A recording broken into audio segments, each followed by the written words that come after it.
You know, once you've overnighted in Trellis Bay, you can head up to the Dogs. Now the Dogs are a national park. They're a small set of islands, no inhabitants, just reefs, so perfect place to snorkel, rock formations, protected anchorages, not for the night but for the day, just so you can snorkel and have a good time.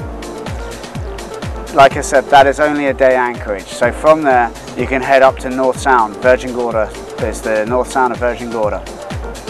The one location up there is Sabre Rock. Sabre Rock is very welcoming of yachtsmen. They have a little mini resort there, but they also offer, when you pick up one of their moorings, free water and free ice. So you're good to go there. You also have, in the same North Sound, you have the Bitter End Yacht Club and Byres Creek Resort.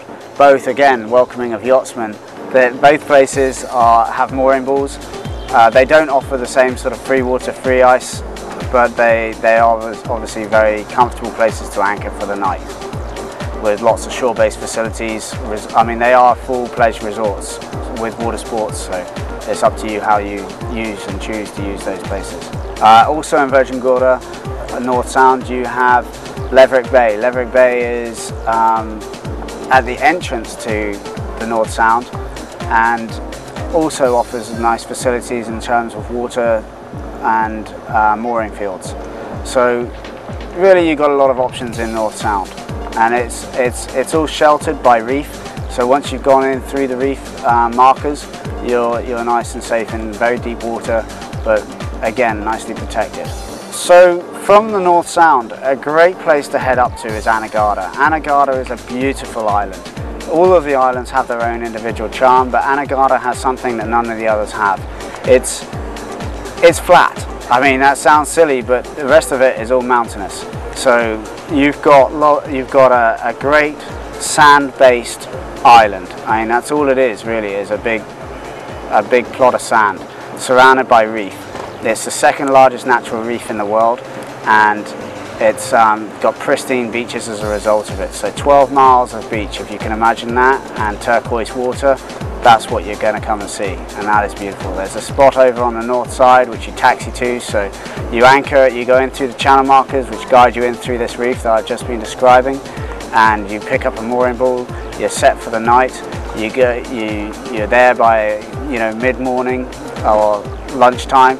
You head over to you get into the land at the Anegada Reef Hotel. You get in a taxi. You head over to Loblolly Bay. You can have a lobster lunch. Go for a snorkel, see some of these amazing fish that are just swimming around, just cruising around, some lobster maybe even, and just a really nice rock coral reef formation. And you can't even get even close to seeing a quarter of it if you even snorkeled the whole day. You're going to overnight in Anegada because it's a 12-mile sail from North Sound, but it's further to get back to anywhere else. So once you've got up there, there's so much. I mean, it's so beautiful. You might not even want to leave. Some people haven't left, and they're very happy still. What you will do though is, once you've woken up from a very peaceful night's sleep at Anegada, and you've realised what life really can be like, you're going to wake up and maybe even stay another day. If you don't stay another day, you're going to head south or southeast or west. Now you can head back to North Sound, which we've just been discussing, or you can head down to Marina Key. Now Marina Key is a very small island surrounded by reef. Now that island has a little bar and restaurant on it, and also has a dock for fuel and water and ice. You also have a newly developed resort area of Scrub Island with some mooring balls off of that, and also some dockage. They are full-fledged top-of-the-line resorts, so whatever you would like to get there, you can obtain it. You've also got another option of Guano Island. Guano Island is a privately owned island, but has some of the most amazing snorkeling at a place called Monkey Point. You'll see more fish there than probably anywhere else. It's like a natural feeding ground, so enjoy. That's just a day spot, so then from there you can head down to perhaps Soapers Hole. Soapers Hole is a deep anchorage full of mooring balls. Just pick them up. Watch out for the ferries. That's what the channel markers are for the ferry entrance, for the ferries coming in and out. There's a customs and immigration location there, so you do get a lot of traffic in Soapers Hole, but it is very beautiful as well. You have the most amazing sunsets. You have 2 restaurants, the Jolly Roger and Puss's West End, and in addition to that there's Pisces, which is tucked away a little bit further. You can spend the night there on a mooring bull, or you can go in a slip. There's 3 different private slips there, 3 private docks there, and offering fuel, water and ice as well, and showers for those of you who feel like you need one on land by now. Just to the north of Tortola you have Joost van Dyke. Joost van Dyke has very few inhabitants. It's a very beautiful island. You have on its outside, to its east, you have 2 deserted islands entirely. They're just literally sand spits. So if you've ever seen those pictures of the deserted island with a yacht anchored off of it, that could be you. It's beautiful, and from there you can, but that's only for the day. So from there you've got a choice of 4 anchorages. You have Diamond Key towards the east. That's moorings only, and also a dock there that you can tie up to. Obviously there's going to be a charge there. You have a small place called Foxy's Taboo, which is a little restaurant, and some nicer snorkeling. And if you're lucky enough, you can take a little stroll on the north side of Little Joost van Dyke, which is where Diamond Key is, and you can go to a place called Bubbling Hole.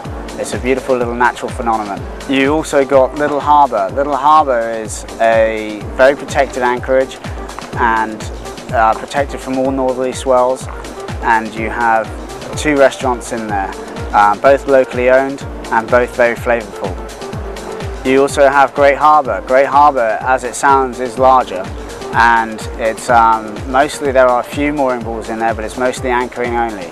The only thing with Great Harbour is you have to make sure that your anchor's set well, because it's loose coral and sand.